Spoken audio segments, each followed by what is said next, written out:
श्रीमद्भागवत चतुर्थ स्कंध द्वादश अध्याय।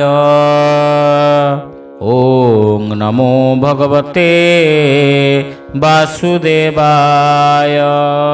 मैत्रेय उवाच शृण विदुर कृष्ण कथा जेणे खंडीव भव व्यथा। उत्तान पाद ध्रुव देखी सफल कला चर्म आखि। ध्रुव कुराज योग्य चाही बांधव सुहृद बसाई। सर्वसम्मते महातेजा राज्ये पुत्र कुकला राजा। स्वभावे विष्णु तेज बल भावे नमन्ति दिगपाल। एमहि तले जेते राजा ध्रुव चरणे कले पूजा। जे शिशुमार प्रजापति ता कन्या भ्रमी गुणवती। ताहार रूप गुण राशि केते बा कहिबा विशेषी। रूपे कमला नहे सरी विवाहे ध्रुवता कुबरी।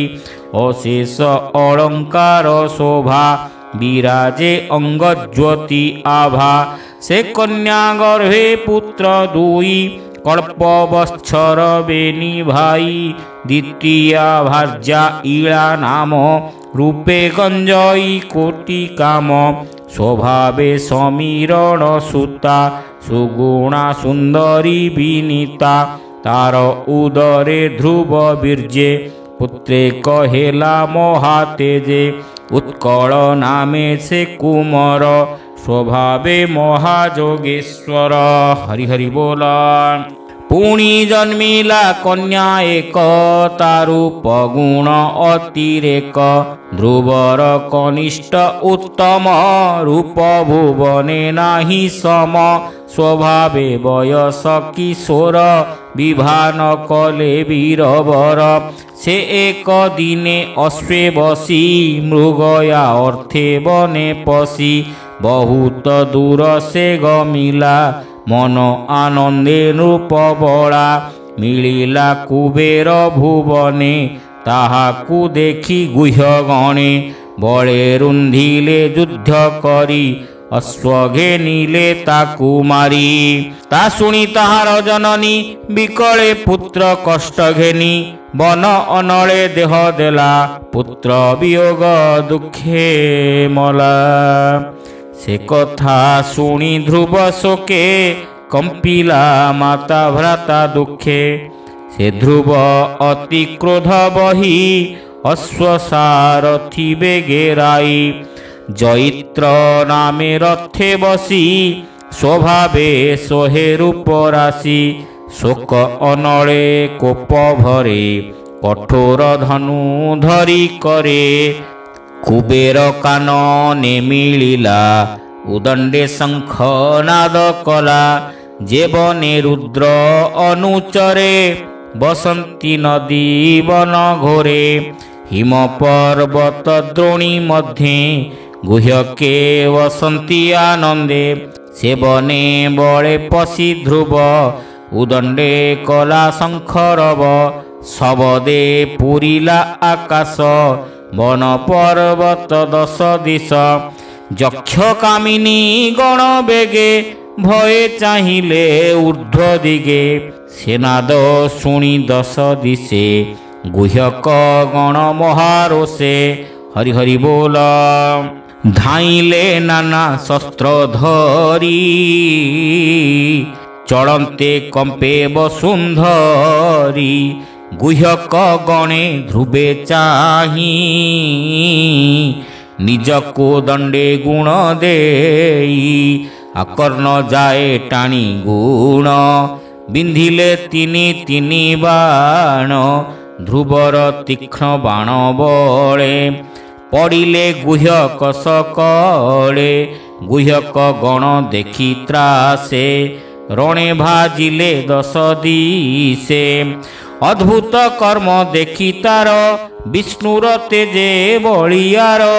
करंती धन्य धन्य वाणी आनंदे देव लोक शुणी ସେ ବାଣ ସହି ଗୁହ୍ୟ ଗଣେ ପୁଣି ମିଳିଲେ ଘୋର ରଣେ ମନେ ଅନେକ ରୋଷ ଭରି କରେଣ ନାନା ଶସ୍ତ୍ର ଧରି ପାଦ ମାରନ୍ତେ ଅହି ଜହ୍ନେ ଧ୍ରୁବକୁ ବେଢ଼ି କୋପ ମନେ ଧ୍ରୁବର ରଥ ବେଗେ ରୁନ୍ଧି ଦ୍ୱିଗୁଣେ ତୀକ୍ଷ୍ଣ ବାଣ ବିନ୍ଧି ପରିଘ ଖଡ଼ଗ ଆୟୁଧ ପ୍ରାସ ତୁମର ସର ଯୁଦ୍ଧ ଶକ୍ତି ଭୂଷୁଣ୍ଡି ରୁଷ୍ଟି ବାଣ ବେଗେ ବିନ୍ଧିଲେ ଗରୁ ଟାଣ କୂପେ ବିନ୍ଧିଲେ ଅତିରୁଷ୍ଟେ ରଥି ସାରଥି ଅଶ୍ୱପୃଷ୍ଠେ ଅୟୁତ ତ୍ରୟୋଦଶ ମିଳି ଶବଦେ ବ୍ରହ୍ମାଣ୍ଡ ଉଛୁଳି ବେଢ଼ିଲେ ଅତି ଅନାୟତ ଛନ୍ନି ନ ଦିଶେ ଧ୍ରୁବ ରଥ ଗଗନେ ମିଳି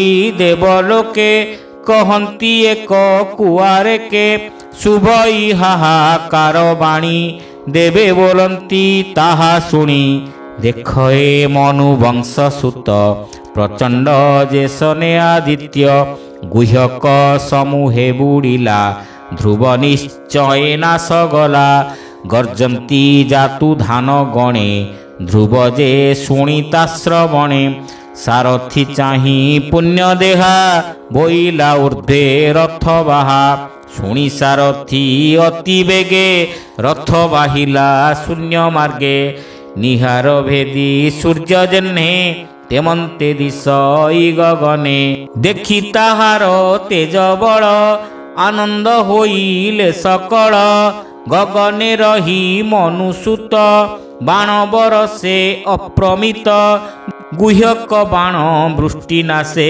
ନିହାର ଜହ୍ନେ ଚଣ୍ଡତ୍ରାସେ ପବନ ଯୋଗେ ମେଘମାଳେ ଜହ୍ନେ ଉଡ଼ନ୍ତି ଅନ୍ତରାଳେ ଗୁହ୍ୟକ ଶସ୍ତ୍ର ନାଶ କରି ମୁଣି ବିନ୍ଧଇ ରୋଷ ଭରି ଧ୍ରୁବ ନାରାଚ ତୀକ୍ଷ୍ଣ ମୁନେ ଗୁହ୍ୟକ ପଡ଼ିଲେ ସଗଣେ ଗୁହ୍ୟକ ଦେହେ ବାଣ ପଡ଼ି ଶୁଭେ ବି ମେଘ ଘଡ଼ଘଡ଼ି ସର୍ବେ ପଡ଼ିଲେ ଭୂମି ଗତେ ପର୍ବତ ଜହ୍ନେ ବଜ୍ରାଘାତେ ଶିରେ ଭେଦିଲା ଭଲ ଶସ୍ତ୍ର ବାଣେ ରୁନ୍ଧିତ ନିଜ ଗାତ୍ର ଶିରେ ପଡ଼ିଲା ଛିଡ଼ି ତଳେ ବିରାଜ କିରୀଟ କୁଣ୍ଡଳେ ହୃଦେ ଲମ୍ବିତ ହେ ମହାର ବିରାଜେ ଉଷ୍ଣି ସକେଉର ଶସ୍ତ୍ର ସମୂହେ ସଜ୍ଜା କରି ବୀରେ ଶୋଇଲେ ପ୍ରାଣହାରି ପଡ଼ିଲେ ଚଉଦିଗ ମାଡ଼ି କେହୁ ପଳାଏ ରଣ ଛାଡ଼ି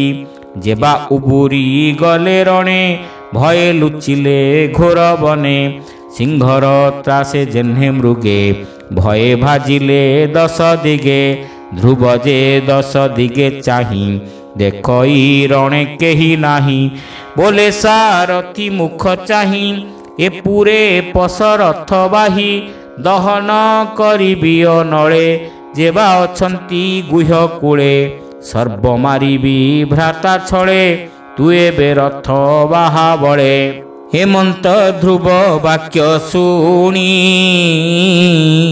ସାରଥି ମନେ ମନେ ଗୁଣି ଗୁହ୍ୟକ ମାୟାର ପ୍ରମାଣେ